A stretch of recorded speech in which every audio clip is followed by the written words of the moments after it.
नमस्कार, मैं हूं आपके साथ मयंक। देखिए, आज 27 तारीख है, जंग का 28वां दिन और कई सारी नई खबरें आई हैं जंग को लेकर। मैं एक एक करके आपको बताऊंगा। देखिए, डोनाल्ड ट्रंप ने कहा है कि हम 10 दिन कोई हमला नहीं करेंगे। शायद वो 10 दिन और तैयारी करना चाहते हैं। इसके अलावा खबरें आई हैं कि हिजबुल्ला ने जो है ज़बरदस्त मिसाइल अटैक्स किए हैं इसराइल के ऊपर, और अब हिजबुल्ला भी जो है वो बैलिस्टिक मिसाइल्स फायर कर रहा है, जिससे खासा नुकसान हो रहा है इसराइल को। जो ईरान मिसाइल्स फायर कर रहा है वो तो कर ही रहा है। इसके अलावा हूती की तरफ से अब जो है एंट्री हो गई है हूती की, और हूती ने साफ कर दिया है कि अगर किसी भी तरह के और हमले होते हैं ईरान पे तो बाब अल मंदाब स्ट्रेट्स को बंद कर दिया जाएगा। ये मैंने आपको पिछले वीडियो में बताया था, और अल्टीमेटली देखिए हूती की एंट्री साफ दिखाई दे रही है। इसी के बीच जर्मनी के विदेश मंत्री का एक और नया बयान आ गया है। उन्होंने कहा है कि अब ईरान और अमेरिका के बीच में सीधी बातचीत हो सकती है बिना किसी मध्यस्थता के। तमाम चीजें, तमाम बातें ईरान की तरफ से फिर साफ कर दिया गया है कि किसी तरह की कोई बातचीत नहीं होगी। ये सब कुछ डेवलपमेंट है, लेकिन इस बीच बेहद अहम खबर जो नॉर्थ कोरिया से आ रही है, और ये कहा जा रहा है कि एक बार फिर नॉर्थ कोरिया के लीडर किम जोंग उन ने इशारों इशारों में ईरान से ये कह दिया है कि अब फौरन न्यूक्लियर टेस्ट करिए, अब तो जल्दी से न्यूक्लियर बम बनाइए, अब जल्दी से न्यूक्लियर परीक्षण कर लीजिए, एटम बम का धमाका कर दीजिए, अब और इंतजार मत करिए। ये संदेश आया है किम जोंग उन का ईरान के लिए। जिस तरह से ये ईरान पर हमले हुए, उसके बाद किम जोंग उनकी तरफ से अपनी सेना को ये कहा गया है कि जो हमारा स्टैंड था न्यूक्लियर टेस्ट करने का, न्यूक्लियर बम बनाने का, वो पूरी तरह से सही साबित हुआ। अब यही हमारी रक्षा भी कर रहा है, ये कहना है किम जोंग उन का। देखिए, नॉर्थ कोरियन जो खबर है मैं आपको बताऊं, North Korean leader Kim Jong Un has vowed that his country is not stepping back from nuclear weapons, not now, not later, not ever. उन्होंने ये कह दिया है कि नॉर्थ कोरिया की लीडरशिप जो है वो एटम बम से, न्यूक्लियर परीक्षणों से ना कभी पीछे हटी है, ना हटने जा रही है, और भविष्य में भी कभी नहीं हटेगी, और हम अपने न्यूक्लियर हथियार हमेशा बनाए रखेंगे। In a speech that sounded less like routine policy and more like a warning, the North Korean leader declared that his country's nuclear status is irreversible, no ambiguity, no room for negotiations. Kim Jong Un ने यह कह दिया है, साफ कर दिया है कि उनकी न्यूक्लियर पॉलिसी, एटमी पॉलिसी इररिवर्सिबल है, वो उससे कभी पीछे नहीं हटेंगे, और उसके बारे में किसी से कोई बातचीत नहीं करेंगे। देखिए, ये जो पूरा बातें किम जोंग उन कह रहे हैं, ये ईरान पर जिस तरह से हमले हुए और मिडिल ईस्ट में जो जंग छिड़ी हुई है, इसका उन्होंने कंक्लूजन निकाला। नॉर्थ कोरिया ने हमेशा ये कहा कि हमें अपनी रक्षा के लिए हमने एटम बम बनाए हैं, और ये हमारा डिटरेंट है। जब तक हमारे पास एटम बम है, दुनिया की कोई ताकत, ट्रंप की ओर इशारा है, अमेरिका की ओर इशारा है, हम पर हमला नहीं कर सकती, और अगर हम पर हमला करेगी तो उसका नतीजा फिर होगा न्यूक्लियर वॉर। ये बात किम जोंग उन हमेशा से कहते रहे, और जब भी कोई इस तरह का थ्रेट आता है तो वो हमेशा एक जो है बैलिस्टिक मिसाइल अपनी फायर कर देते हैं, और इंटरकॉन्टिनेंटल बैलिस्टिक मिसाइल्स की, इंटरकॉन्टिनेंटल मिसाइल्स की बात करने लगते हैं। तो उन्होंने साफ कर दिया है कि हमारा न्यूक्लियर प्रोग्राम जैसा चल रहा था वैसा ही चलेगा, और इसके बारे में हम किसी से बातचीत भी नहीं करेंगे, ये भी कह दिया है। Speaking at North Korea's Supreme People's Assembly, Kim accused the United States of carrying out state-sponsored terrorism and aggression. उन्होंने ये कहा, अपनी जो लेटेस्ट स्पीच आई उनकी, उसमें उन्होंने अमेरिका पर आरोप लगाया है कि अमेरिका स्टेट स्पॉन्सर्ड टेररिज्म और एग्रेशन कर रहा है, यानी एक प्रकार का आतंकवाद अमेरिका फैला रहा है और हमले कर रहा है। ये आरोप किम जोंग उन ने अमेरिका के ऊपर लगाए हैं, ट्रंप के ऊपर लगाए हैं। उनका कहना ऐसा है, किम जोंग उन कह रहे हैं कि असली आतंकवाद का काम अमेरिका कर रहा है, इस तरह के आरोप लगाए।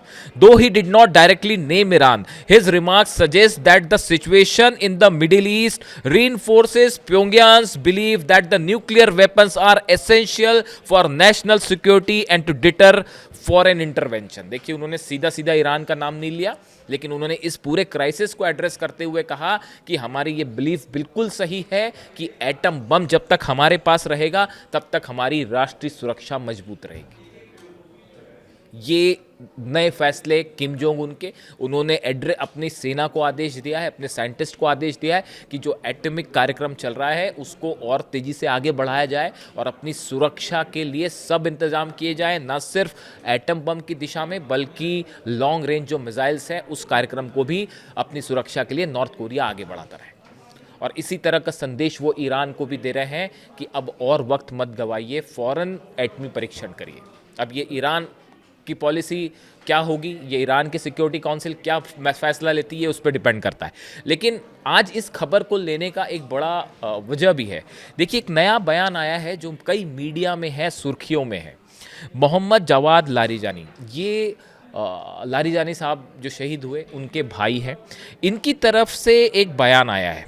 उनकी तरफ से ये कहा गया है कि ईरान को अब एनपीटी यानी नॉन प्रोलिफरेशन ट्रीटी से खुद को अलग कर लेना चाहिए। देखिए, उनकी तरफ से जो बयान आया इसके बड़े मायने हैं और ये कुछ बड़ा इशारा कर रहा है। देखिए, एक तो मैं इनके बारे में बताना चाहूँगा कि जो मोहम्मद जवाद लारिजानी साहब हैं, a prominent hardliner politician and brother of deceased senior Iranian officer Ali Larijani has been calling for Iran to suspend its membership in the non proliferation treaty amid escalating regional tensions. उन्होंने ये कहा, पहले भी वो ये कह चुके हैं कि एनपीटी से बाहर हो जाए ईरान, अब किसी तरह के कोई कानून मानने की ज़रूरत नहीं है इन हमलों के बाद, और वो जोर दे रहे हैं एनपीटी पर। Mohammad Javad Larijani has urged the suspension of Iran's membership in the NPT, suggesting that a committee should assess whether the treaty is useful to Iran at all। वो ये कह रहे हैं कि अब हमारी सिक्योरिटी काउंसिल को ये सोचना चाहिए कि एनपीटी के नियमों को अब मानना ज़रूरी है भी या नहीं, ये ईरान के लिए फ़ायदेमंद है या भी नहीं है, इसको अलग करिए। यानी एनपीटी से अलग होने का मतलब यह है कि ईरान अब स्वतंत्र होगा एटमी कार्यक्रम को आगे बढ़ाने के लिए। अब ईरान पर किसी तरह की कोई रोक टोक नहीं होगी। शिफ्टिंग डॉक्ट्राइन को लेकर भी बड़ी खबर है। देखिए, कहा जा रहा है कि जिस तरह से हमले हुए ईरान में, उसके बाद एक बड़ा ग्रुप है ईरान में जिसका ये मानना है कि जिस तरह से सुप्रीम लीडर को निशाना बनाया गया, छोटे छोटे बच्चों पे हमले किए गए और ईरान के अलग अलग इंस्टॉलेशंस पर हमले हुए, इतने ज़्यादा हमले हुए हैं, उसके बाद अब एटम बम की दिशा में ईरान को आगे बढ़ना चाहिए। ये एक बड़ा ग्रुप है ईरान में जो अब इस बात को मानता है, खासकर अली खामनेई साहब की शहादत के बाद। शायद ये बहुत गुस्सा है ईरान में जो देखने को मिल रहा है। जो तस्वीरें आ रही हैं ईरान से, आपने देखी होगी, एक मैं तस्वीर देख रहा था अभी जिसमें एक मुश्किल से 3 साल की बच्ची होगी, वो एक मार्च को लीड कर रही है। तेहरान में एक मार्च निकलता है जिसमें हज़ारों लोग पीछे चल रहे हैं और उसको लीड कर रही है ईरान की 3 साल की बच्ची, और वो हाथ में ईरान का झंडा लिए हुए है और अली खामनेई साहब की तस्वीर लिए हुए है और उस मार्च को लीड कर रही है और पीछे पीछे हज़ारों ईरानी चल रहे हैं। उसको देख के जो पहली बात मन में आ रही कि मान लो इस 3 साल की जो बच्ची है ईरान की, ये भारी पड़ गई है पूरी अमेरिका की सेना के ऊपर, ये भारी पड़ गई है उस टॉम हॉक मिसाइल के ऊपर, ये भारी पड़ गई है F-35 जेट के ऊपर, ये भारी पड़ गई है उस बड़े बड़े एयरक्राफ्ट के ऊपर। 3 साल की बच्ची ईरान की, उसका हौसला देखिए। यही हौसला है कि आज दुनिया की सबसे बड़ी ताकतें जो हैं वो घुटने पर हैं ईरान के सामने। तस्वीरें जो आ रही है वहाँ से आप खुद देखिए, कुछ बोलने की ज़रूरत नहीं है उस पर। मैं अपने मुद्दे पर वापस आता हूँ। देखिए, जिस तरह से अली लारिजानी साहब की शहादत हुई उसके बाद जो मैं बात कर रहा था कि कई सारे लोग ये मान रहे हैं और उसमें बताया जाता है कि मोहम्मद जवाद लारिजानी जो हैं एक हार्डलाइनर हैं और उनका रुख ज़्यादा एग्रेसिव होता है, आक्रामक होता है, सेना से जुड़े रहे हैं वो हमेशा। तो उनका इस तरह का बयान है, उनका इस तरह की बात है कि एनपीटी से अलग हो ईरान। इशारों इशारों में वो ये कह रहे हैं कि अब ईरान को किसी भी रूल्स एंड रेगुलेशंस को मानने की ज़रूरत नहीं है, खासकर इंटरनेशनल या एनपीटी से जुड़े, और अपनी सुरक्षा के लिए एटमी धमाका करना चाहिए। इस तरह की उनकी इशारों में ये बात करें। हालांकि जो मुस्तफा खामेनेई हैं ईरान के नए सुप्रीम लीडर, उनकी तरफ से बयान आया है कि हमारा एटम बम जो है वो हमारा ईरान का हौसला है, ईरान की हिम्मत है, इस तरह का वो बयान आया है उनका। लेकिन लगातार ये एटमी परीक्षण वाली बात अब जो है वो बढ़ती जा रही है, ईरान में डिमांड बढ़ती जा रही है। देखिए, कुछ समय पहले एक बयान आया था, वो भी अमेरिका की तरफ से इस तरह के बयान दिए गए कि 48 घंटे के अंदर जो है वो ईरान जो है वो न्यूक्लियर बम बना सकता है, एटमी परीक्षण कर सकता है, इस तरह के बयान आए। उस समय भी ये जो मोहम्मद जवाद लारिजानी साहब हैं, इनकी तरफ से ये बयान आया था कि अगर दुश्मन ऐसा सोचता है तो दुश्मन गलत नहीं सोच रहा। उन्होंने कहा था कि अमेरिका अगर ये सोच रहा है कि 48 घंटे में हम बना सकते हैं बम, तो आप गलत भी नहीं सोच रहे हैं, आप सही सोच रहे हैं। लेकिन वो तो ये हमारी मॉरलिटी के हमने बम नहीं बनाया, ये बात हमेशा कही जा रही। कई एक्सपर्ट ये कह रहे हैं कि अगर खामेनेई साहब चाहते तो कब का न्यूक्लियर धमाका कर देते, लेकिन उन्होंने कहा कि नहीं, हम वेपन ऑफ मास डिस्ट्रक्शन नहीं बनाएंगे, और वो इस बात पर कायम रहे। लेकिन अब नई परिस्थिति है, उनके ऊपर हमले हुए। ईरान में देखिए जो जिस तरह के हमले हुए, अटैक्स हुए हैं, छोटे छोटे बच्चे शहीद हुए हैं, अब उसको लेकर क्या कहा जाए। तो उसके बाद एक बड़ा आक्रोश है लोगों में, और वो कई लोगों का ये मानना है कि अब वक्त आ गया है कि अब रुकना नहीं है, अब तो टेस्ट हो ही जाना चाहिए। और किम जोंग उन भी इसी तरह की बात कर रहे हैं, इशारों इशारों में वो कह रहे हैं कि अब हम तो किसी से बात नहीं करेंगे, हमारा प्रोग्राम जैसा चल रहा है उसी स्पीड से, बल्कि उन्होंने आदेश दे दिया किम जोंग उन ने कि और तेज़ी से न्यूक्लियर प्रोग्राम को आगे बढ़ा, यानी कोई हमला करने की सोचे भी ना। तो अब सवाल ये है कि क्या ईरान की न्यूक्लियर डॉक्ट्राइन में, देखिए ये अभी तो जंग के हालात हैं, डोनाल्ड ट्रंप भले कहते रहें, कुछ भी कहते रहें, 10 दिन बाद रोक दिया है, हमला करें ना करें, वो लगातार हमले जारी हैं। अभी जब मैं आपसे बात कर रहा हूँ, अभी थोड़ी देर पहले तेहरान पर हमले हुए, मिसाइल्स गिरी है थोड़ी देर पहले ही। तो अब ये सब बातों का कोई मतलब नहीं है कि कौन कह रहा है सीज़ फायर होगा नहीं होगा।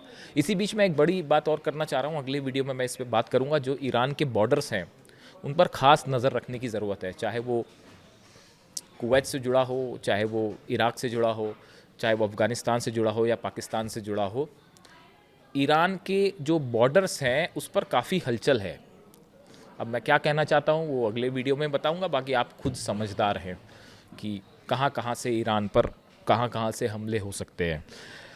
खैर, इसके लिए आगे बढ़ते हैं। तो ये देखिए, ये जो इन्होंने कहा, ये जो बयान सामने आ रहे हैं, उसके बाद बड़े सारे लोगों का इस तरह से मानना है कि इन हमलों के बाद अब वक्त आ गया है कि ईरान को अपनी न्यूक्लियर पॉलिसी पर आगे बढ़ना चाहिए। इसी बीच खबरें ये भी हैं कि हॉर्मूज़ में जिस तरह से स्थिति बनी हुई है, लगातार ये खबरें हैं कि 10,000 मरीन्स भेजे जा रहे हैं हॉर्मूज़ पर और वो हमला कर सकते हैं। उसको लेकर ईरान ने भी अपनी ज़बरदस्त तैयारी कर रखी है। क्या तैयारी, कैसी तैयारी, अगले वीडियो में आपको बताऊंगा। बने रहिए साथ। Thank you so much.